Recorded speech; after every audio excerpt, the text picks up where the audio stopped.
My sister asked to move in temporarily after her divorce. 6 months later, she tried to change the locks on my own house, and Mom threatened to sue me if I kicked my sister out because she had kids. I need some legal advice, because what started as helping family has turned into a nightmare I never saw coming. 6 months ago, my sister Rebecca, 34, showed up at my door with her 3 kids and 2 suitcases. She was crying.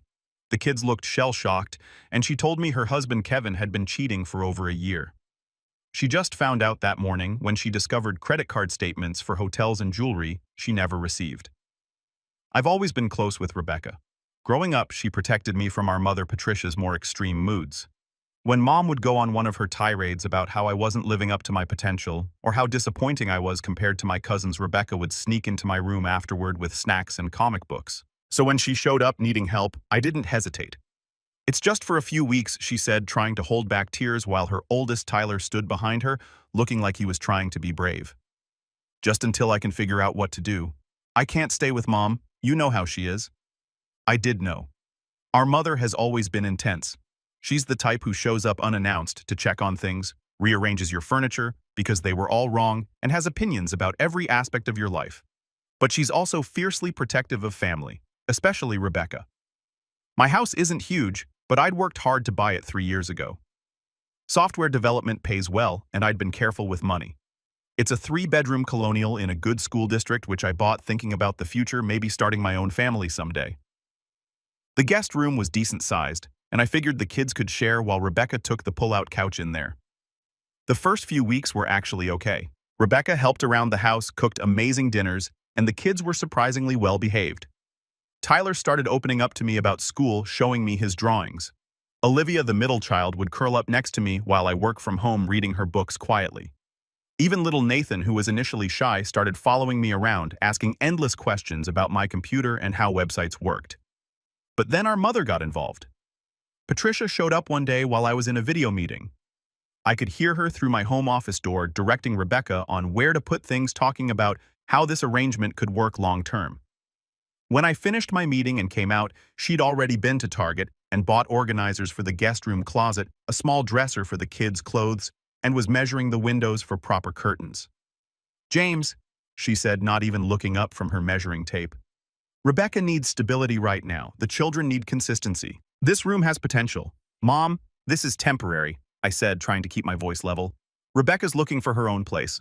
Patricia gave me that look, the one that used to make me feel like I was 5 years old again, caught doing something wrong. "Family helps family, James. Or have you forgotten everything I taught you that night?" Rebecca apologized for our mother's intrusion.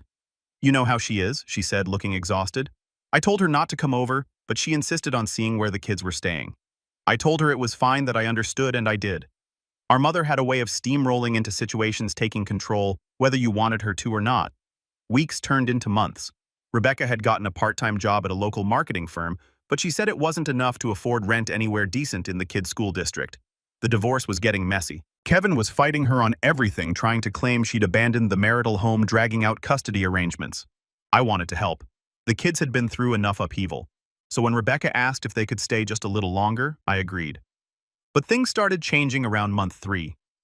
Rebecca stopped talking about apartment hunting. She'd redirected her mail to my address without asking. When I brought it up, she got defensive. I needed a stable address for the custody paperwork. She said, "Kevin's lawyer is looking for any excuse to say I'm an unfit mother. Having a consistent address is important." It made sense at the time, but then I noticed other things.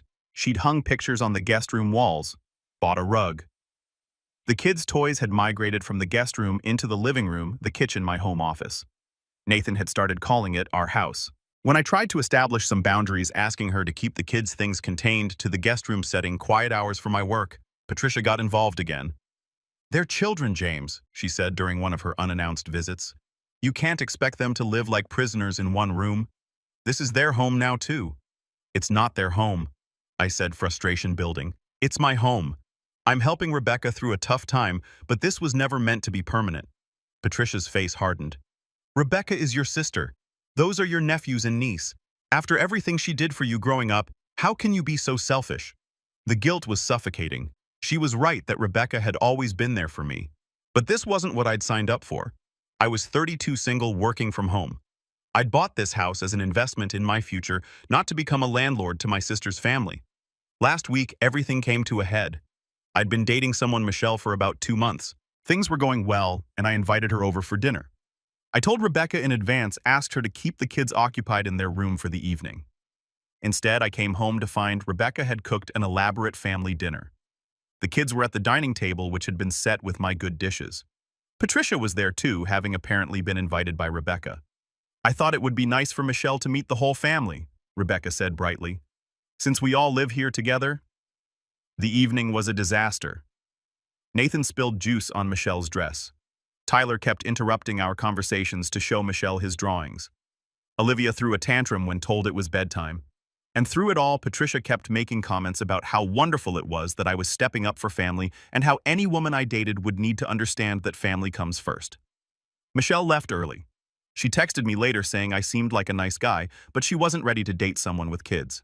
When I tried to explain they weren't my kids, that this was temporary, she replied that it didn't seem very temporary to her. The next morning, I told Rebecca she needed to start seriously looking for her own place. I gave her a deadline, 2 months to find somewhere else to live. That's when she dropped the bomb. Mom says I don't have to leave, she said calmly, pouring coffee like we were discussing the weather. She looked into it. We've been here 6 months. We've established residency. You can't just kick us out. I was stunned. This is my house, Rebecca. I've been helping you and I appreciate that, she said. But the kids are settled here. They're doing well in school. Nathan's finally sleeping through the night again. Moving them now would be traumatic. I did some research after that conversation and my stomach sank. In my state, after 30 days, someone can claim tenant rights even without a lease or paying rent. To remove them, I'd have to go through formal eviction proceedings. Evicting family members, especially ones with young children, could take months and would likely be looked upon unfavorably by the courts. I feel trapped in my own home. Rebecca contributes some money for groceries but pays no rent. She's made no real effort to find her own place. The kids, while sweet, have completely taken over my space. I can't bring dates home. I can't have friends over without navigating toys and children's shows on TV. My home office has become a makeshift homework station in the afternoons. When I confronted Patricia about encouraging this, she was unrepentant. Rebecca needs stability while she gets through this divorce, she said. Would you really throw your sister and her babies out on the street? What kind of man does that make you? I'm not trying to throw anyone on the street. I just want my life back. I want to come home to my own space. I want to be able to walk to my kitchen in boxers without worrying about traumatizing my niece. I want to be the fun uncle who they visit, not the reluctant landlord guardian. But every time I bring up the moving out, I met with tears from Rebecca, guilt trips from Patricia, and sad looks from the kids who don't understand why Uncle James doesn't want them around anymore. I've consulted with a lawyer who confirmed what I feared. Eviction would be complicated, expensive, and could take months. He also warned me that Patricia and Rebecca could make things very difficult if they wanted to, including calling CPS, with concerns about the children's welfare if I try to force them out. So I'm here asking for advice. How do I get my sister and her kids out of my house without destroying my family relationships or ending up in a legal nightmare? Is there any way to resolve this that doesn't involve formal eviction? And how do I deal with the crushing guilt of wanting my own space back when my sister and her kids genuinely need help? I know I probably sound selfish. Maybe I am, but I'm at my wit's end. This was supposed to be temporary. 6 months later, I feel like a stranger in my own home, and I don't know how to fix it without becoming the villain in everyone's story. Any advice would be appreciated. Update 1. 2 weeks later. Hi everyone. I wanted to thank you all for the advice on my original post. I've read every comment, even the harsh ones calling me a doormat. You weren't wrong. I've tried to implement some of the suggestions, but things have escalated in ways I didn't expect. First, I took the advice about having a formal documented conversation with Rebecca. I sent her an email outlining our original agreement, expressing that while I wanted to help, this arrangement was impacting my life significantly. I proposed a timeline. She had 60 days to find alternative housing, and I would help with a security deposit on a new place up to $2,000. Her response was to forward the email to our mother. Patricia showed up at my door within an hour, and this time she brought reinforcements, my Aunt Linda and my grandmother. They sat in my living room like some kind of family tribunal while I was trying to work. James, my grandmother said, disappointment dripping from every word. I never thought I'd see the day when one of my grandchildren would choose money over family. I tried to explain that it wasn't about money. I wasn't charging Rebecca rent. It was about having my own life, my own space. But they weren't listening. Linda chimed in about how her son Brandon had lived with her for 2 years after his divorce. Family takes care of family, she said. That's how we were raised. The meeting ended with Patricia making veiled threats about how the whole family would remember this when I needed help someday. My grandmother left without hugging me goodbye. The first time in my life that had happened. But the real surprise came a few days later. I came home from a rare day at the office to find a locksmith van in my driveway. Rebecca was standing there directing him to change the locks on my front door. "What the hell are you doing?" I asked, my heart racing. Rebecca looked at me calmly. "Mom said we should change the locks for safety. Kevin knows where I'm staying now, and with the custody battle heating up, we can't be too careful.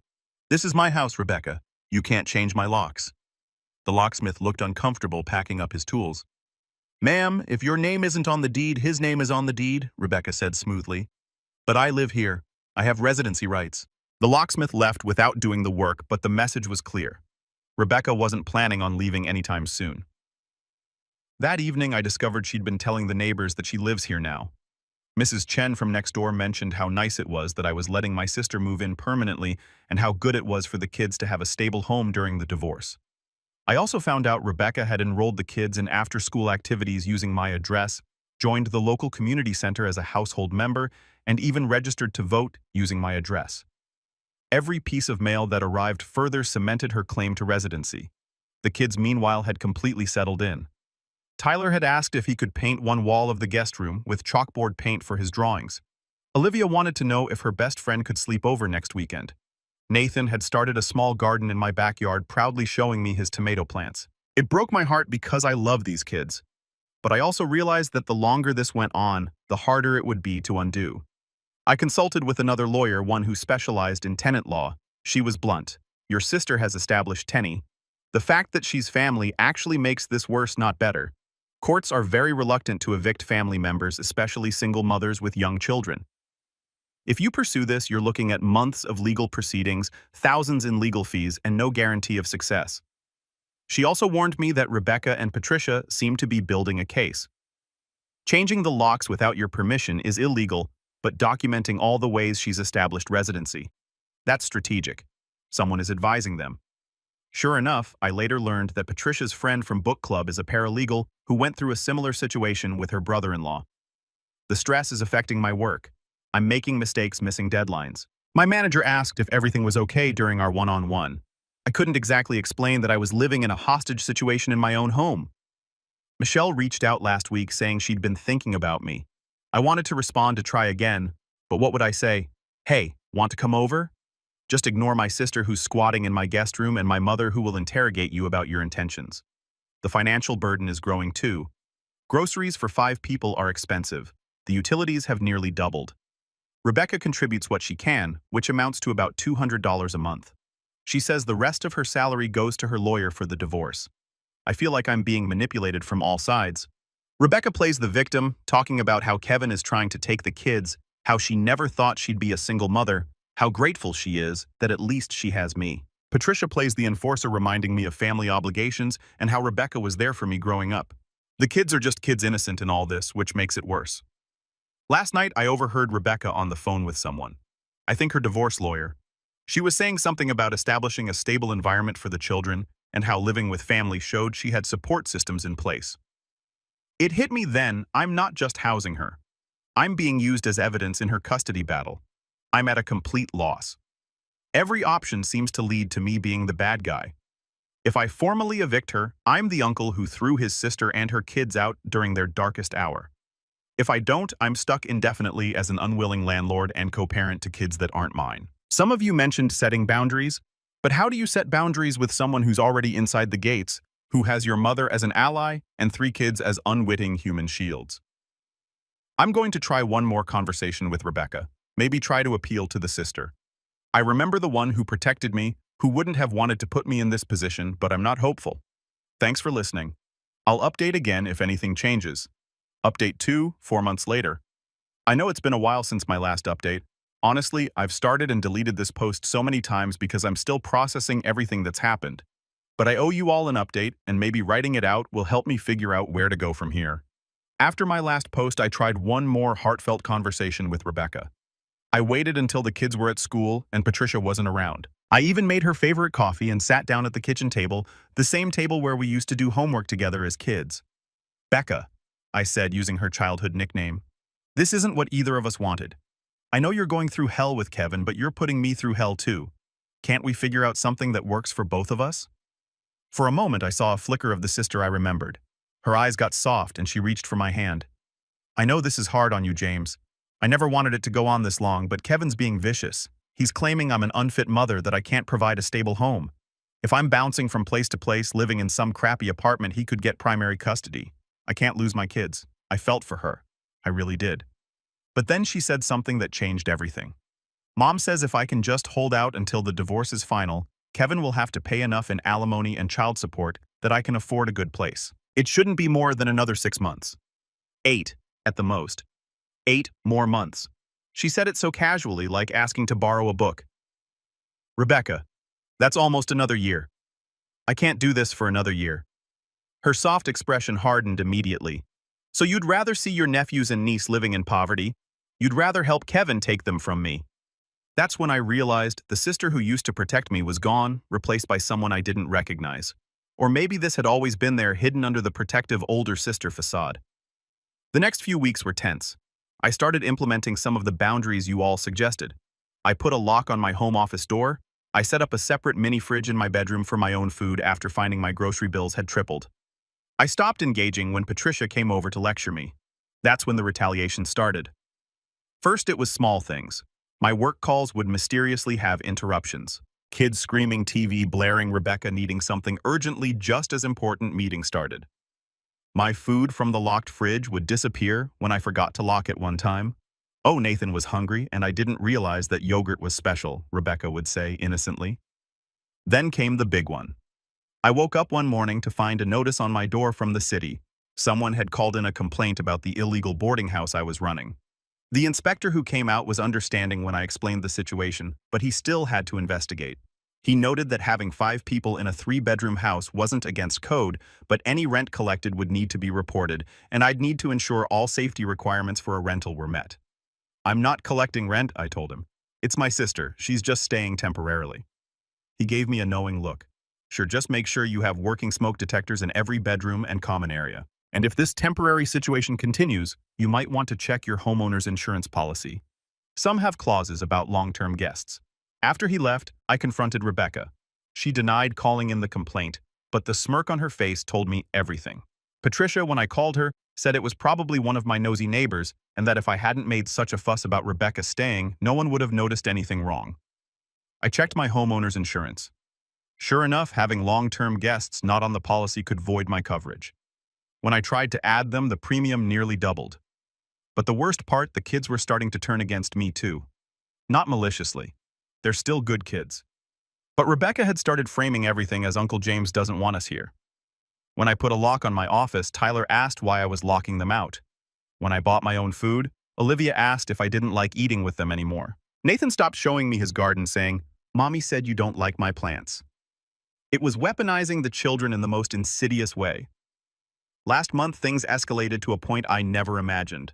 I'd started seeing someone new, Sarah. We'd been very careful only meeting at her place or in public.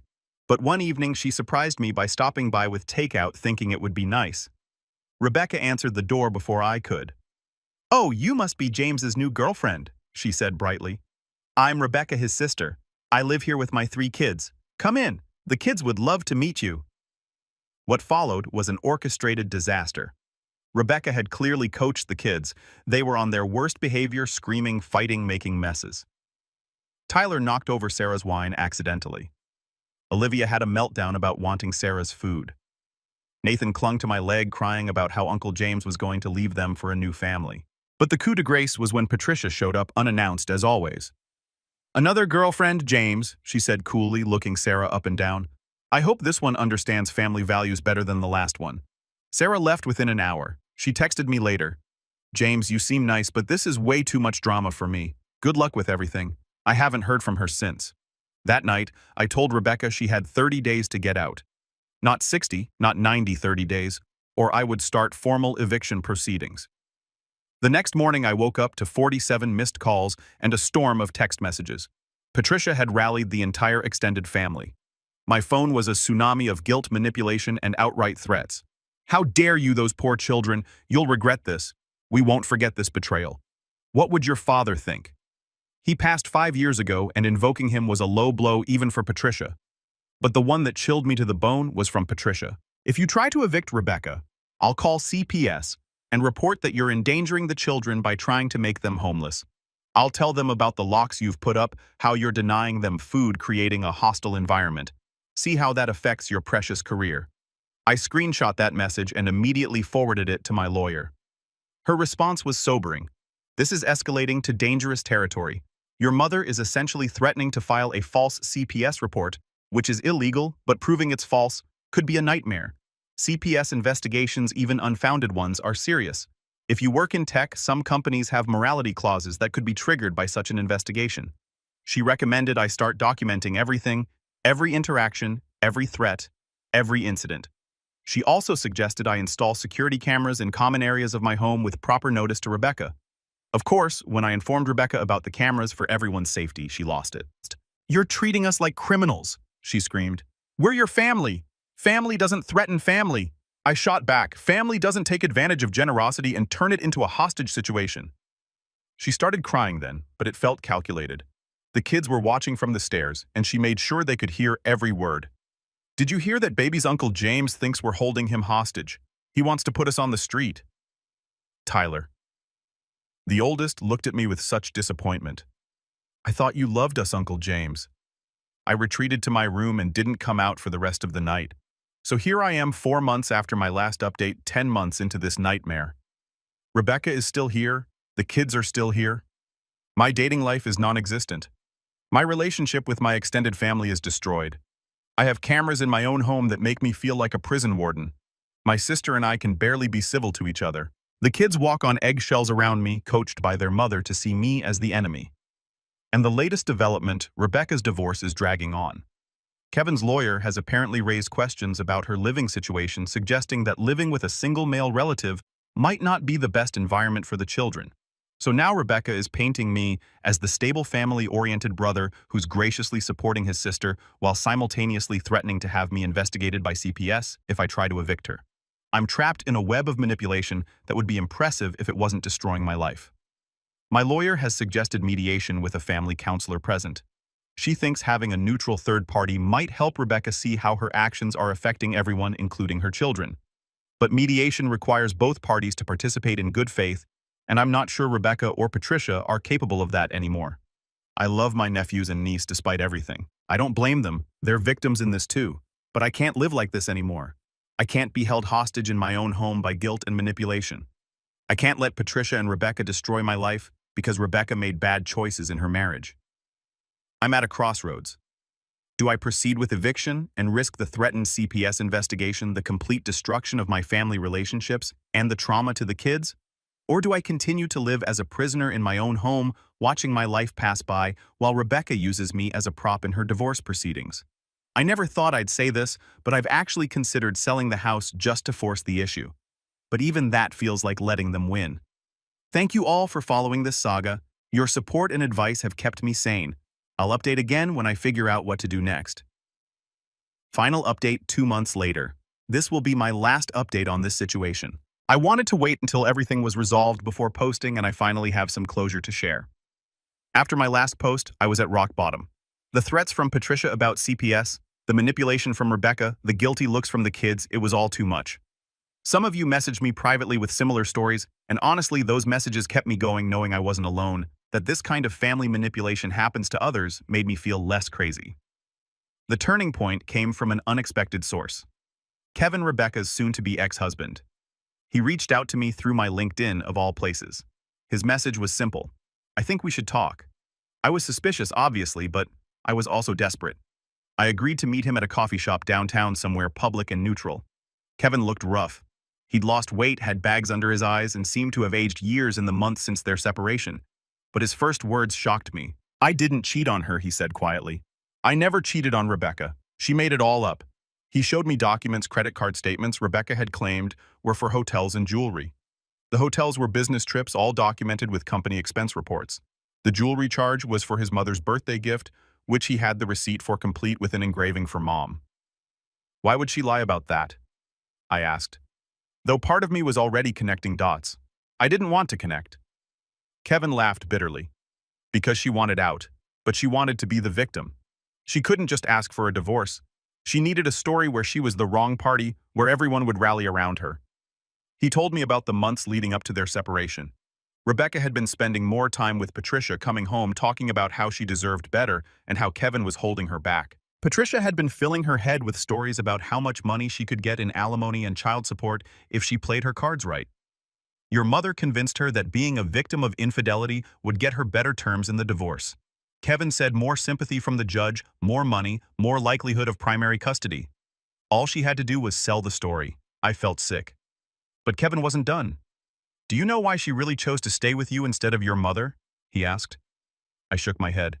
Because Patricia told her to. Living with Patricia would look like she had options. Living with you, a single man with a good job and a nice house while you support her and the kids, that shows family support and stability. It was all calculated, James. Every bit of it. He showed me text messages between Rebecca and Patricia, screenshots he'd gotten through the discovery process in their divorce. They were damning. Patricia coaching Rebecca on what to say, how to act, how to make me feel guilty.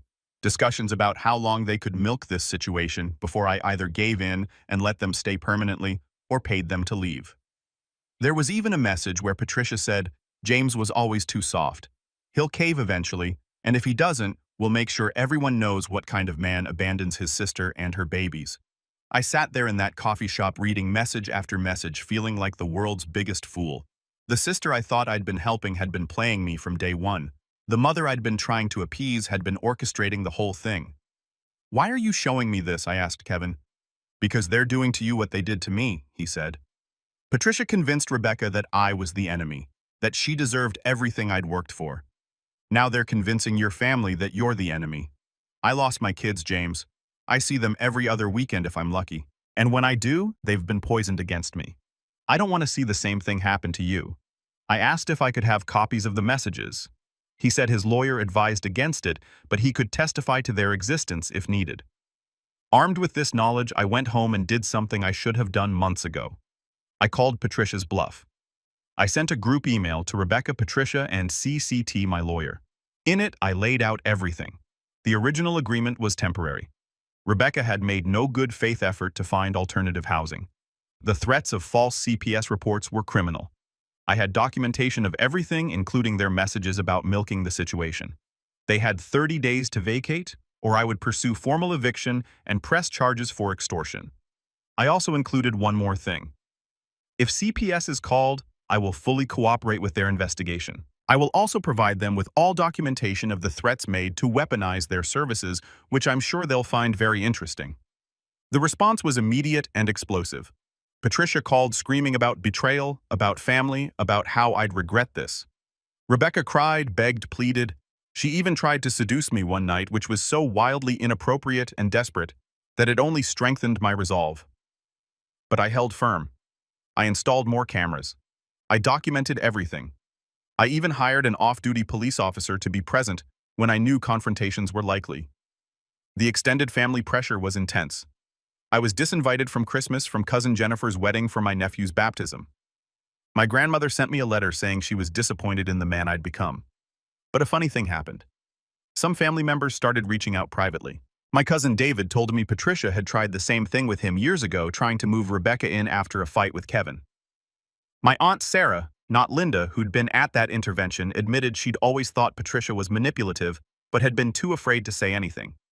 Kevin's testimony in his divorce proceedings about the false cheating allegations changed everything. The judge was not pleased. Rebecca's credibility was shot. The custody arrangement shifted in Kevin's favor. Without the leverage of the divorce proceedings and faced with actual consequences, Rebecca folded. She found an apartment within 2 weeks. Turns out she'd had the money all along squirreled away in an account Patricia had helped her set up. The move out was tense. Patricia supervised, making snide comments the whole time. The kids were confused and upset, which broke my heart. Tyler asked me why I was making them leave. I knelt down to his level and told him the truth in age-appropriate terms. I love you guys, but this was always meant to be temporary while your mom figured things out. You'll have your own rooms at your new place, and I'll still be your Uncle James. We'll have sleepovers and fun uncle days, just like we were supposed to. Olivia hugged me and whispered, I know mommy was being mean to you sometimes. Kids see more than we think they do. It's been 2 months since they moved out. The house is quiet. I can walk to my kitchen in my boxers again. I've started dating Sarah again. Turns out she'd been through something similar with her family and understood why I'd needed to handle it the way I did. Rebecca and I don't speak except for coordinating when I can see the kids. Patricia has told the entire family that I'm dead to her. The flying monkeys still occasionally send nasty messages, but they're getting fewer. But here's the thing. I'm free. I'm in therapy working through the guilt and manipulation I endured. I'm learning about boundaries, about how toxic family dynamics work, about how people like Patricia create these situations, and people like Rebecca enable them. I've reconnected with Kevin, oddly enough. We're not friends exactly, but we share a unique understanding. He's rebuilding his relationship with his kids, and I make sure to reinforce positive messages about their dad when I see them. The kids come over one weekend a month now by my choice and on my terms. They're starting to understand that Uncle James loves them, but has his own life too. The visits are fun again, not tense. We make pizzas, play video games, have movie nights. Then they go home to their own place and I go back to my life. I've lost some family through this, maybe permanently. But I've gained something more valuable. Self-respect, boundaries, and the knowledge that being family doesn't mean being a doormat. To everyone in similar situations, document everything. Get legal advice early. Don't let guilt override your gut instincts. And remember, helping family doesn't mean sacrificing yourself. Thank you all for being here through this journey. Your advice, support, and shared experiences gave me the strength to reclaim my life. I hope my story helps someone else stand up to manipulation especially when it comes from family. Take care, everyone. I'm going to go enjoy my quiet house and the peace of mind that comes with enforcing boundaries.